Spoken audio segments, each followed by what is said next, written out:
जय हिंद विद्यार्थी मित्रांनो, शिंदे ट्युटोरियल्समध्ये आपल्या सर्वांचं स्वागत आहे।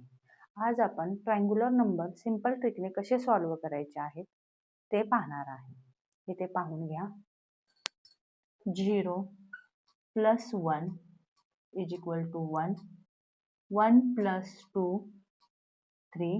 जे आन्सर येत आहे ते घेणार आहे आणि त्यामध्ये नेक्स्ट नंबर आपण ऍड करणार आहे 3।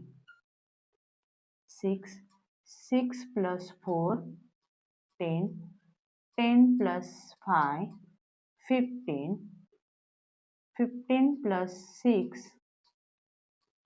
21, 21 + 7 28, 28 + 8 36, 36 + 9 45, 45 + 10 55। याच पद्धतीने आपण ट्रायंग्युलर नंबर 100 पर्यंत काढू शकतो। कशी वाटली व्हिडिओ? लाईक करा, शेअर करा, सबस्क्राईब करा।